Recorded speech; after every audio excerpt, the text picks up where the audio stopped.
Hey, what's up, Arvin? How you doing? Yeah, I'm good, man. How are you? Yeah, not too bad, not too bad. It's a Saturday. Things are, How's how's the prep for the comedy coming up? it's all right. It's all right. I'm actually trying to. I wrote my script. I'm just like practicing it here and there. So I basically got like 3 or 4 minutes on stage. Okay, okay, Yeah, but I'm in the second half, so it's after the break. okay, okay. Yeah, but there'll be some other funny comics as well. So yeah, lah. Yeah. How's everything at home? Currently we're still very busy with the clinic, so Yeah.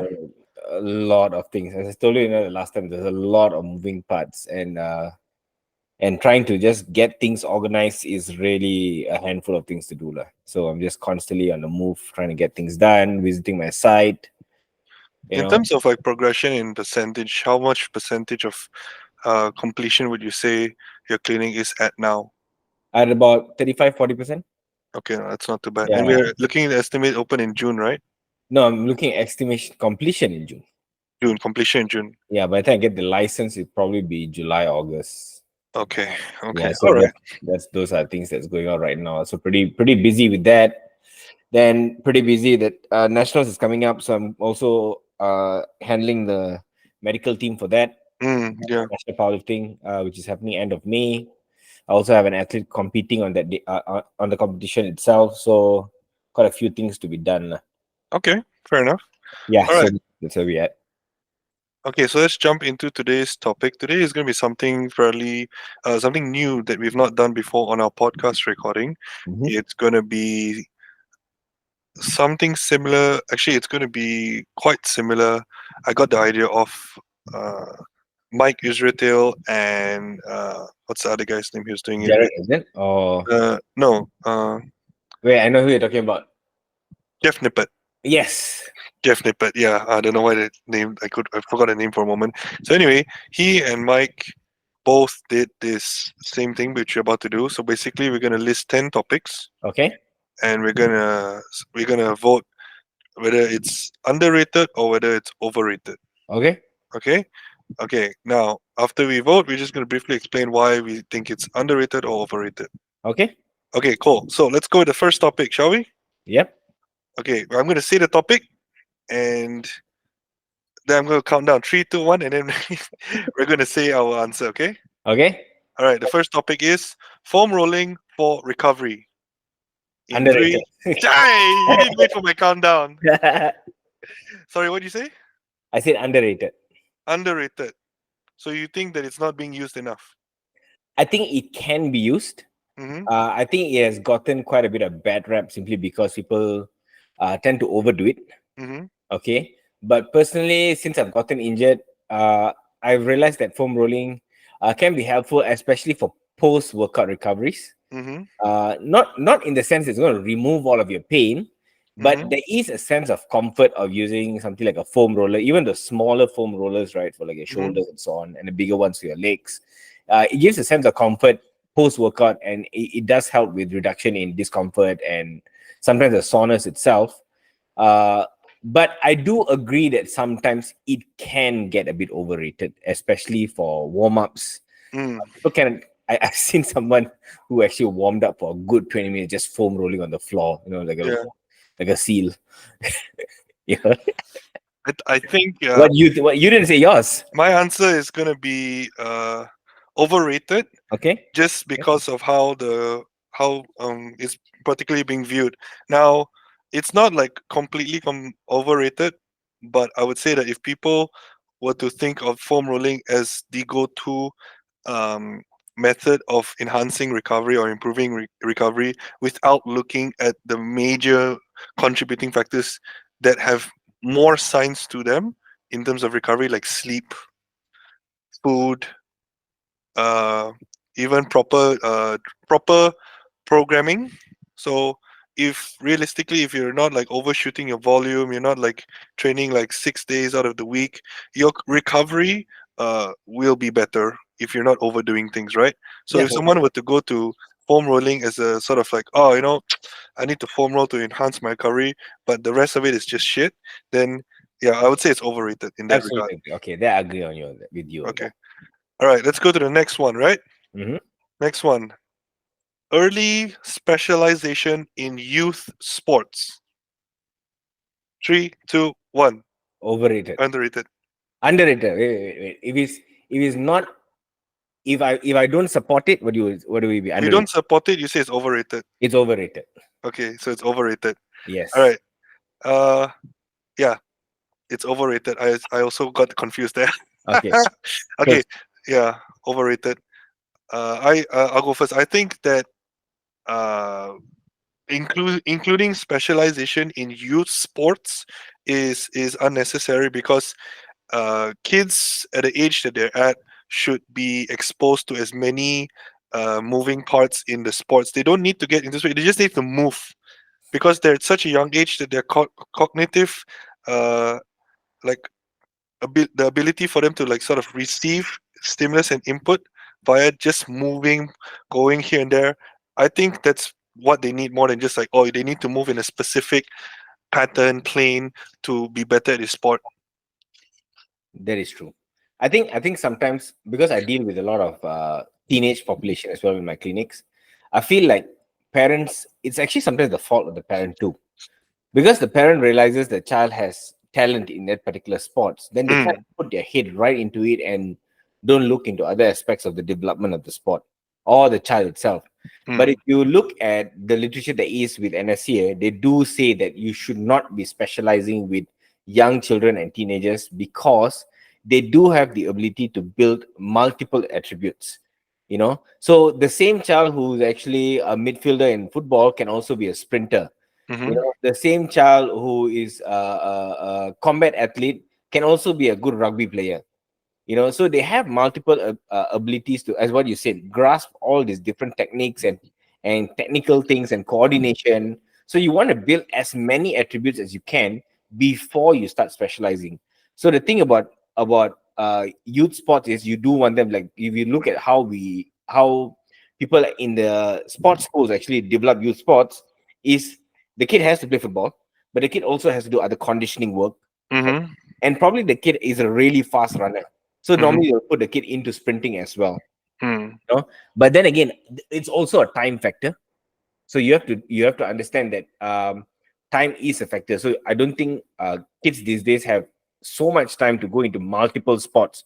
So that becomes it goes in favor of specialization, so they can like kind of focus into one sport. But if you're talking about developmental wise, I do think early specialization do stunt development of the overall athlete. yeah, I agree. I agree. Mm. Okay, let's go to the third one. Squat depth in training.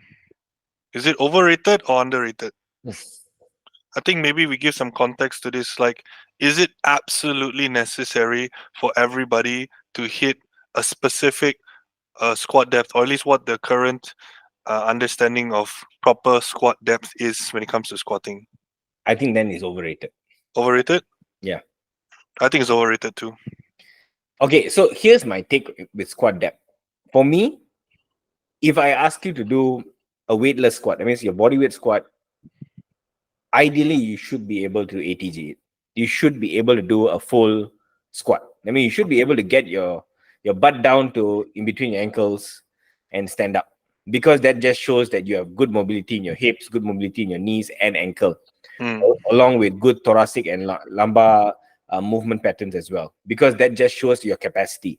Now, in training for specific adaptations, I think it can be overrated simply because it can hinder further progression in strength.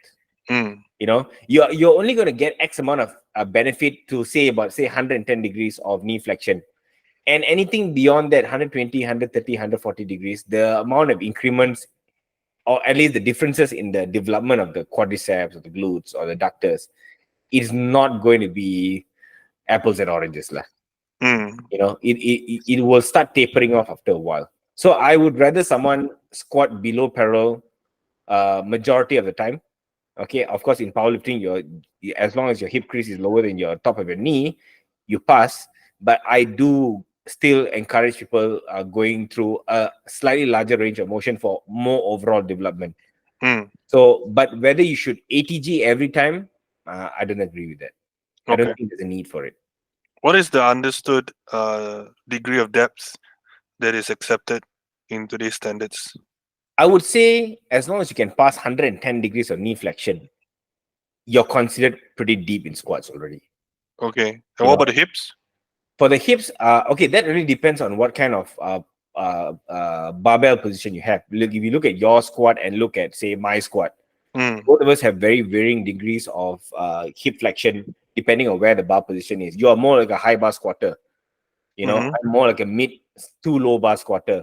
So my hip flexion is probably going to be more than your hip flexion, but that doesn't mean you're not using as much glutes or anything like that, you know. So if Mm-hmm. you ask me, as long as you're getting adequate amount of knee flexion, it will actually guide your hip to move down enough to kind of engage adequate amount of glutes, adductors. If you look at the studies that was done by Kubo et al., uh, I think once you pass 110 degrees, you already get majority of the benefits when it comes from the adductors, quadriceps, glutes development already.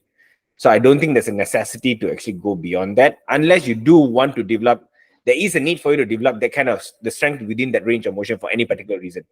So if you ask me, if someone is a weightlifter, if you look at weightlifting, they do go down to quite a deep squat, Mm. you know. So your sport requires you to get to that depth, then you do have to train the depth because that is the requirement of the sport. You cannot run Correct. away from that. But if it's not requirement, you're talking about general health, majority of powerlifters bodybuilding, I don't think you have to go to ADG lah. Yeah, I agree. I agree in that part. I think it's overrated too because I work with a lot of clients that have knee issues and hip Mm, issues, and mm, so unlike healthy adults, they are limited with their range of motion. mm, mm, So, I mean, sure, you can always like get them to do other variations or other exercises that train the muscle, but there's still a certain sense of functionality that you have to make them perform certain exercises like a barbell back squat. We need them to be able to sort of mimic certain movement patterns that they would do in their daily life. mm. So obviously strengthening their muscles would be one way to get them to train around it. But I still feel like even if a person cannot squat to 110 degrees, 120 degrees, like maybe even 100 degrees or 90 degrees, to a large extent, is still beneficial for the type of people that I work with. Of course, of course. I mean, if you look at the clinical population, if someone has struggles from like standing up from a seated position, and in those cases you're roughly only having about 70-80 degrees of knee flexion unless the chair is really low, Yeah, the person is already struggling from that, then you do want to of course improve the ability to just get off the chair first. yeah, Or I had a client before who had such bad ankle mobility and hip mobility. The guy used to go up to about 60 degrees of knee flexion and then plop onto the chair. okay. So his development was just to get him to sit down on the chair without plopping down. Mm, you know and that was the first progression that I went after, because getting him to go below parallel is already impossible. Simply he can't even sit properly on a chair, so let's not talk about getting down to even 90 degrees of knee flexion with a squat. So the progression and development for every client is really dependent on what you're trying to achieve with each client and what their struggles are. So you adjust what is required for the client based on whatever is presenting to you. correct. Yeah. And do you think that of those, like if they can't hit 110 degrees and they're just missing about 10 to 20 degrees, right? Do you think that they're also missing out on a potentially more gains to be made on their muscles?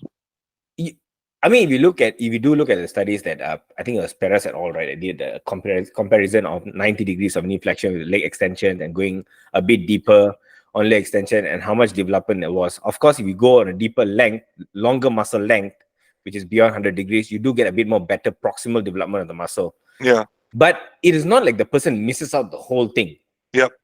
You miss out a little bit. You might miss out 10-20%. Mm, General strength development and all, I think you're already getting about 80% of what you can develop with at least almost parallel squats or parallel movements. In translation, that's what 90 degrees of knee flexion. You know, yeah.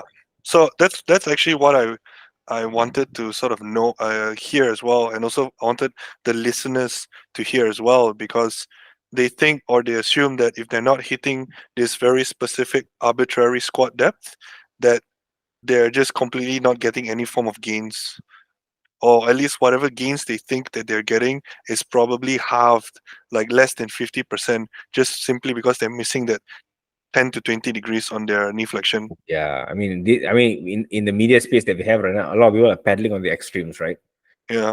And a So lot of squat depth police out there, and yeah, like so judgmental. It's like you see this guy squatting like maybe what 230 kgs, and his depth is just he's not squatting to like night like the 110 degrees, or he's not meeting the powerlifting standards, and people are just like throwing shade on him. I mean, as long as you're not El Campeon, if you guys Ah, know who El Campeon is, okay, you're not slapping on three belts and two knee sleeves or two knee wraps and loading up all the plates in the gym, yeah, doing barely a quarter squat. yeah. Then you're fine. Okay, all right, that's good. Let's go to the next one. So that was number three. Number four. This one may I'm not entirely sure how much depth we can provide, but I just threw it in here because there may be some listeners out there that are interested. So, Okay. number four, the paleo diet for athletes. Hmm. Okay. l- okay, it really depends on who these athletes are. Now, paleo diet is basically what taking non-processed food, whatever is naturally occurring, Yep. and food, and so they're not really subtracting a specific subgroup of food, right? There's no major subgroups subtractions, right? You can eat carbohydrates, you can eat fats. It has to be almost unprocessed. Mm-hmm. Okay, I think in the general sense, I think it's fine. It's good. I mean, but to be frank, I think it's not feasible. Not that you cannot do it. It's just you got to struggle a lot just to get it done. Mm-hmm. Because you're talking about the common foods that you find in your market and groceries and all. There is a certain level of processing. You know, if you're talking about rice, even the fact that your rice is white rice, it's already processed. Yep. Someone had to get the husk out. Mm-hmm. You know, someone had to smack the shit out of the thing to get the husk out for you to get white rice. So if you don't think that is processed, then I don't know. The word process become very arbitrary. I mean, someone has to define what you mean by process. Mm-hmm. Milk is processed. You know, your milk has to be pasteurized in order for you not to get some weird infection from milk. You know, and so the word process becomes really arbitrary. We don't define it properly. I mean, you're talking about American cheese versus I don't know Parmesan cheese. It's probably a lot of difference as well. The level of processing is very different. You're talking about potato chips versus slicing up potatoes and just dipping into a fryer. Also, very, very far different, you know? So I guess if you ask me for the athletic subgroup, I think paleo diet can be done, but I think it'll be a bit of a stretch just trying to get it done. Mm. Yeah. Okay. So you think it's overrated then? I think it's overrated. Yeah, I think it's overrated too because like honestly, if we follow the exact context of the paleo diet, it's basically what our ancestors ate 10,000 years ago. They did And live to 35 years old too. huh? They did live to 35 years old too. So you see, they didn't have aircon like we did. We didn't have like mode of transportation, and so yeah. The thing is like with the ever evolving like technology in sports, like people are finding ways to become faster, stronger, more athletic, Mm, and that goes the same to nutrition. So when you look at it from the bigger picture, if your sport is moving forward, why do you want to move backward in terms of your nutrition? yeah, of You course. see what I mean? Mm. So you need to find out what works best for you on what the current studies have found. You see what I mean? Yeah, but you know, like what Ziling said as well, a lot of fear mongering is there as well. Yes. You know, so people fear monger, oh, this thing is processed, like oats is processed. I'm like, I mean, to which end are we gonna keep doing this? I think at some point people believe like the vegetables are just plucked from the farm, Uh, and then they just put straight transported onto the plate of yeah, the like like person. like one dude said, broccoli is processed. There was no broccoli like 100 years ago, maybe or 200 years ago. Mm, Broccoli was designed to become broccoli after certain cultivation. You yeah, know, your apples weren't the size they were right now, and because of cultivation is what you are eating right now. So hence I say that you if you eat seedless watermelons, I'm sorry, that is already GMO already. Someone has mm, already modified it for it to be seedless. You yeah, know, your bananas used to have like really like thick black seeds in it. They look like passion fruit seeds. You know, the whole banana you couldn't just swallow it whole. So, so I mean, you get where I'm going with this, right? yeah, yeah. Yeah. Okay. All All right. right. Next one. Number five. Barefoot running. Overrated. Overrated. Overrated. Overrated. I mean, unless you're okay with getting a nail in your leg, lah. I really cannot like fathom running barefoot like anywhere. Even if you okay, this is how much I don't trust our roads or humans in general. If someone would told me like the road is clean, is brand new, is nothing on it, I still wouldn't run on it. I still wouldn't like I I am basically a person, right, that has to look left or right on a one-way street. Oh damn. That's how much faith I have I have in humanity. Okay. So I'm not gonna run anywhere barefoot. But okay, see this thing. As a kid, I've ran on field and everything barefoot before. But Mm, here's the thing about running barefoot. There is a reason why we have an entire study on worms and whatnot that is found in humans from barefoot running or yeah. barefoot walking. Simply because we are exposed to them, they're directly in contact with our skin, and you can get those infections. Hence, why those infections are very, very much common in Africa and India, Mm, because a lot of people that are barefooted. mm, So, with that being said, you're exposed to this kind of pathogens or worms, which can actually cause a lot of diseases. So, yes, from the medical standpoint, that could be one of the reasons why I would say barefoot, any barefoot movement outside your house could be dangerous. Okay, I'm not saying it will be dangerous, but it could be dangerous. All right. I've had a bad case of a kid who got a severe infection, including brain abscesses, from just going barefoot in Sarawak, okay, into a paddy field. So it can happen. It's dangerous, and I know many farmers and all are barefooted in their fields and those kind of things. But it's a risk they take, and also because the lack of education of understanding the risk they possess. But if you look at modern farming, they already use boots already, simply because these are things you want to avoid. Likewise, with running, you're talking about surfaces like the road, okay, they're asphalt road. So your the designer, if you believe in God, did not design our feet to undergo asphalt road. They didn't think of tar road as the impact that we can handle. And you can see like you can adapt to it and those kind of things. But will it cause a problem? Yes, it can. It can cause Achilles tendinopathies. It can cause feet related problems. It can cause stress fractures into your feet. So all these risks are increased with barefoot running simply because of impact factor and the ground reaction force. So these are things that can be avoided with the technology of footwear.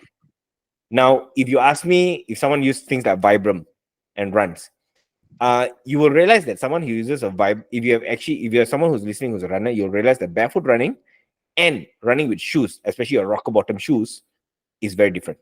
mm, You don't get to heel strike with barefoot running. You're gonna break your calcaneum. mm, So you barefoot running, most of them actually goes down to their feet. They actually impact on the toes first before they get down onto the entire feet. That's to reduce the impact. You use the Achilles tendon to kind of reduce the impact. So hence the mm, risk of Achilles tendinopathy increases. mm. So the running mechanics itself changes. The risk of injury also changes. So if you ask me whether barefoot running is better than regular shoe running, I think it's overrated lah. Okay. Yeah, I mean, what do I know? I don't run also. But yeah, I mean it's pretty If you sound run, there. bro, every time they have to fix the road. Yeah. Like, it was like boom, boom, boom, boom. um overrated because I think even if you had Vibram shoes, there's a reason why some of the world's best runners still wear shoes, Yeah, not like Vibram shoes. yeah. I mean, Okay. there is barefoot running is like, There and is barefoot running. There is people who wear. I'm not saying you can't. Okay, we're not saying you can't. We just say that if you want to run and you want to run long term and you want to do it for a while, maybe you stick to shoes instead of barefoot. yeah. Okay. Now, I think this one's right up your alley. Number 6, saunas for performance. Using saunas for performance. Soreness or sawdust? Sauna. Soda. Or bicarbonate, is it? No, brother. Sauna. Room with a hot thing. You okay? I need to clean my ears. Hey, our listeners probably like, hey, this guy you okay or not? This Yeah, is sauna. Okay, for performance. I think we discussed this on episode 1 to 5, right? yeah. Yeah. So before your workout, I don't think sauna is a good idea. It's a bad idea. With the heat we have right now, just standing in the gym is like I feel my performance dropping.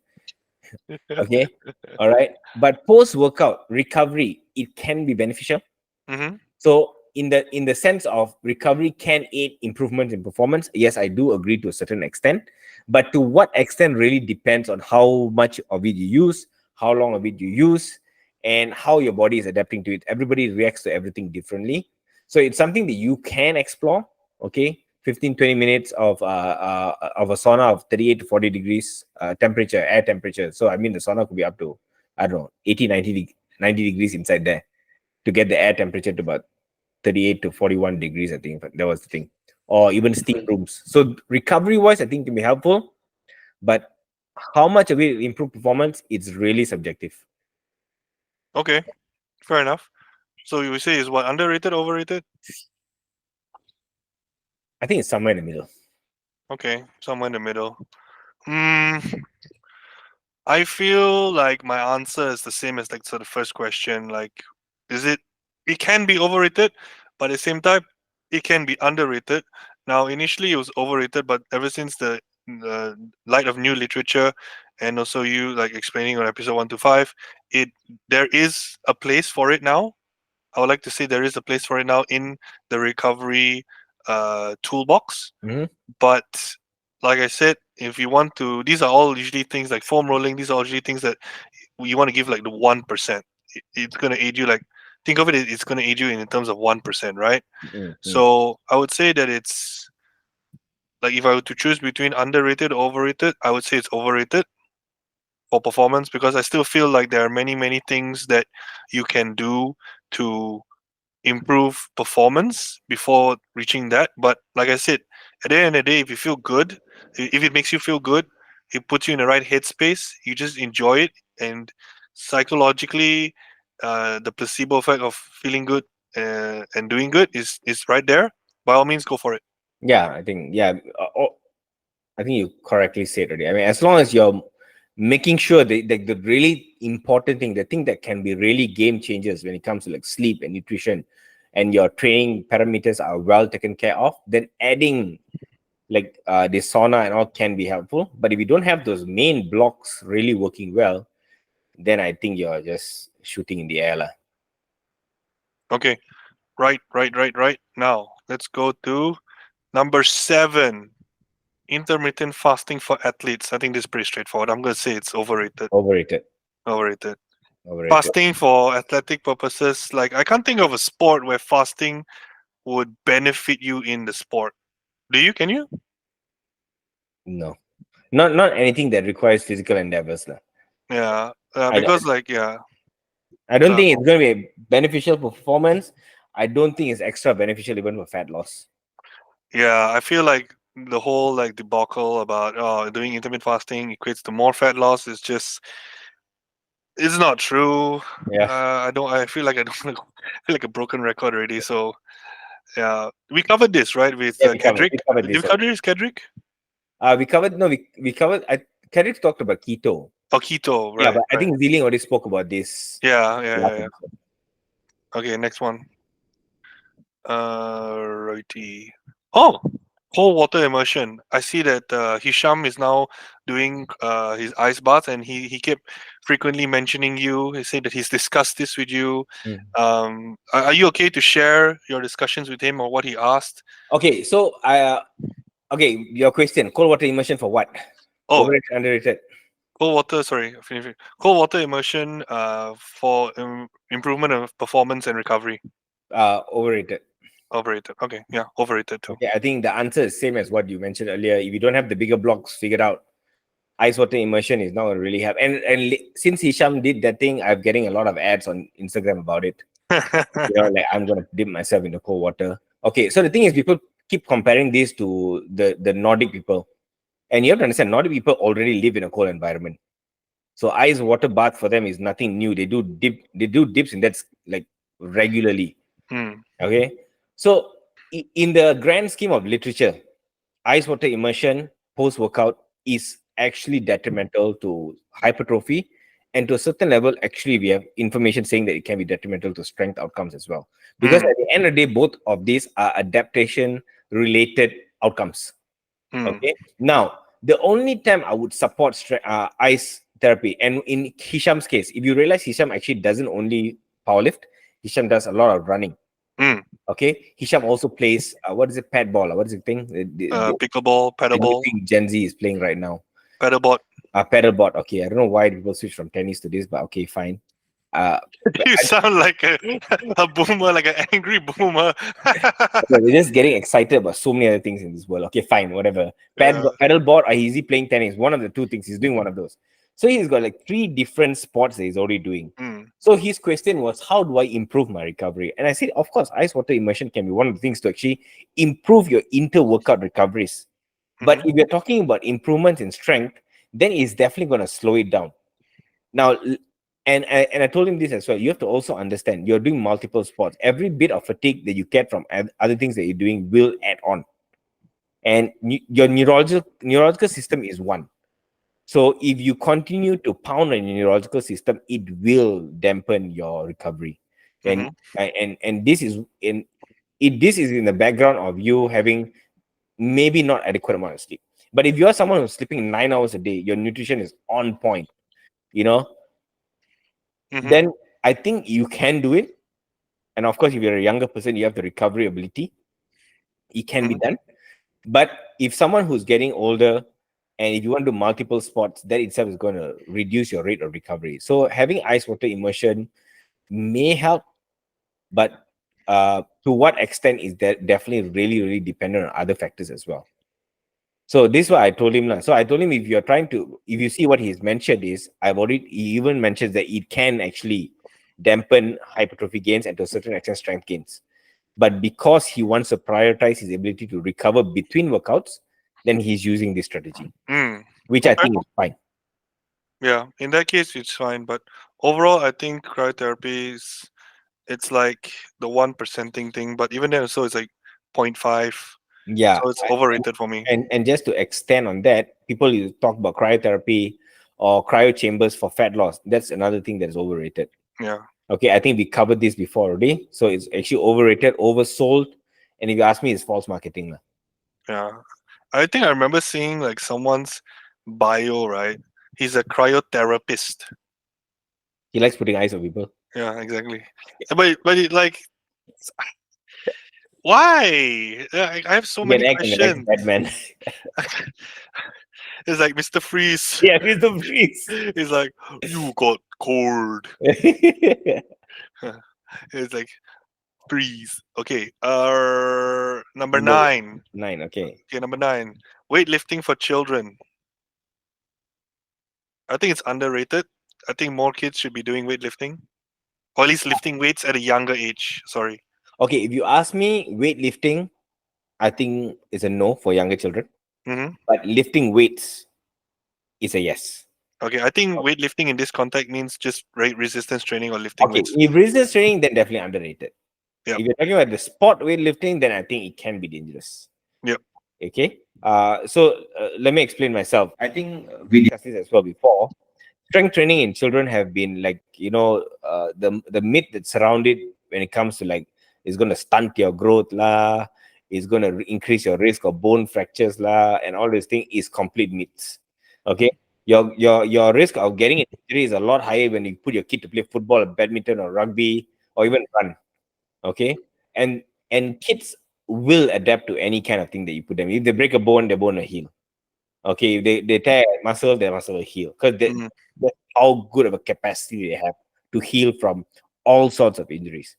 And when it comes to resistance training or lifting weights in general, as long as it's done in a progressive manner, in a well supervised environment with good technique, it does not pose an increased risk in any sort of growth related issues or injuries. It Mm. actually can be beneficial for their overall development as a child. Yep. Again, it really depends on what age they're talking about. His child, if it's a child under 7, I don't think you should be doing anything too structured. Yep. Okay. And once the kid hits about 9, 10 years old, they can understand your instructions. Then you can, of course, do more structured based exercises. And if you ask me, you want to make it fun. You want to ask them to like do step ups on a board. You don't exactly have to ask them to deadlift or squat or anything like that. But you can use movements based on those particular exercises to kind of make it fun for them. Mm-hmm. And Yep. probably once they move to their teens, the 13, 14, 15s, and they're getting into sports, then you definitely can improve or include these more structured exercises to get them a bit more get more specific adaptations to strength. Yeah. No, I think that's exactly true. I think the parents are concerned that it will stunt the growth of my child because of the growth plates. And for those of you listening out there, um, the growth plates are basically these sort of like plate-like structures at the end of the femur and at the beginning of the tibia, and so that these are parts of the bones basically that usually last to ossify, which is basically become like full hard and full bones, right?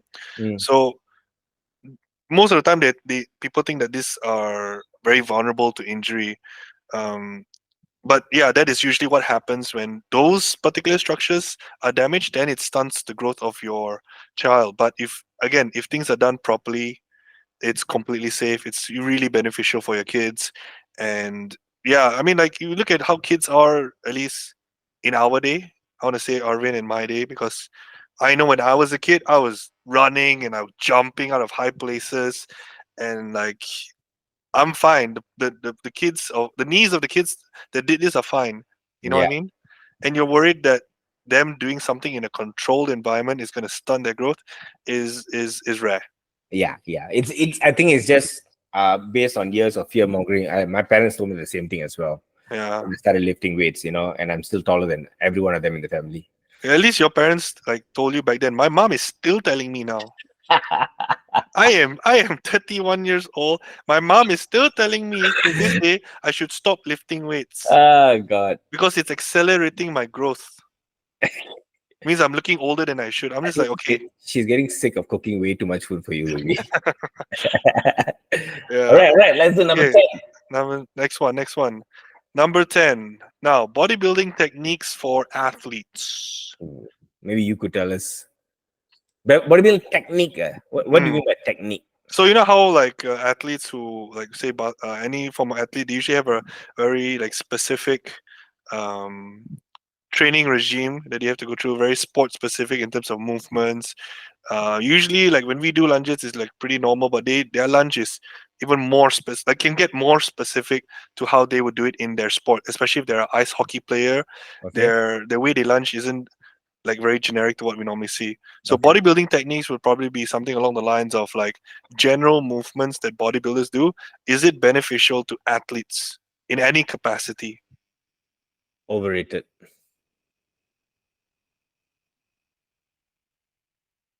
I think it's underrated, perhaps. Yeah, I think it's underrated. Maybe you can tell me why you feel it's underrated. Yeah. Okay. So here's the thing. Good example would be CrossFit. You know how they're like, the sport is their workout, right? Mm-mm. And for the large amount of time, they're usually focusing on their gymnastics, their weightlifting, but you never see them do like because you never see them do anything accessory wise, because it's not in their sport. They wouldn't do it. I So see. like rope tricep push downs, anything to strengthen like the smaller muscles, like barbell bicep curls. And They because, don't? huh? They don't? No, Oh, I mean, back then, at least, or at least it's not a large component of their training. Sometimes they don't do it as often, or they do it once in a while. okay. Now, the reason why I say it was overrated because I feel for athletes in the grand scheme of things, they don't have the time to actually spend doing these things. So they Yeah. probably have to still focus on general strength outcomes. Means you got to Yep. do their squats and like if you look at rugby players, right? They don't just do squats and bench and deadlifts. They actually do clean and jerks and weightlifting movements. Because if you look in in CSCS itself, they do say that weightlifting movements do actually contribute to improvement in power and strength for athletic endeavors. Mm-hmm. So I think in the grand scheme of things, to be hyper specific on bodybuilding movement, especially the isolations like your rear delts and your forearm exercises and those kind of things, probably doesn't benefit them. But that's again bodybuilding. The things we do for bodybuilding is a huge number of things. There's a lot of things that we do in it. I mean, bodybuilders also squat, bodybuilders also do leg presses, bodybuilders also bench, and those kind of things. So if you ask me, there are some things that can be beneficial for an athlete, but not all of it. Yeah. That, Yeah. that that's what I mean by that. Yep. I think so. I think I agree with that for sure. And ultimately, time is of the essence. When you go for training, uh, you need to make sure that you're maximizing every variable, because once you're an athlete, it's not just like training 3 hours. Even sometimes you got to manage how much time you spend in the gym, Mm, because on top of training for weight training for improving performance in the day, you also have to do the sport itself. correct. So you only have like a finite amount of energy that you can expand, and you always want to make sure that you're directing that and all other resources to achieving the best possible outcome for your sport. So Exactly. obviously, if a bicep curl or tricep or accessories are not going to contribute to that, you may not do it as often. But I would still say it's underrated in the sense that uh, if you're going to do things like weightlifting, like a snatch, right? Even even weightlifters like at the highest level, elite weightlifters like China weightlifters, they do accessories, and they I noticed they do also emphasize quite a fair bit on their tricep. Like they would have their athletes doing dips, weighted dips. They would have because I think their training hall doesn't have like those kind of like uh, accessory equipments and stuff. So they just focus on dips. And I'm no, beginning to notice a trend pickup that athletes are using accessories more often. So that's good. But at least where I'm coming from back then, they didn't have as much accessory work in there, because like sometimes the lockout is difficult. Yeah, because I think in that sense, I do agree that accessories can help you address weak points. Yeah, So definitely, if you have some certain, like you say, lockout, it requires some amount of tricep involvement, then definitely training those things can be actually helpful in the long run, lah. but I feel like also okay. Like, correct me if I'm wrong. Like for example, like doing bodybuilding techniques, Mm. maybe in terms of like hypertrophying muscle, right? Mm-hmm. Like at some point, do you feel like the more uh the increase of muscle surface or a cross sectional area of the muscle tissue, right, would eventually if trained properly, would improve the performance because it has the larger capacity to improve the strength and power outputs, right? Mm-hmm. I think there's a tipping point because at some point, like if you look at sprinters, right? I mean, of course, the more muscular you are, the more power you can generate. But at some point, the amount of power you can generate will be shadowed by the amount of weight you have. Mm, The heavier you become, the slower you become as well. So there is only a finite amount of muscle that's going to be beneficial for power production. After which you're too heavy to produce the amount of power you're producing for the weight you are is going to cap off.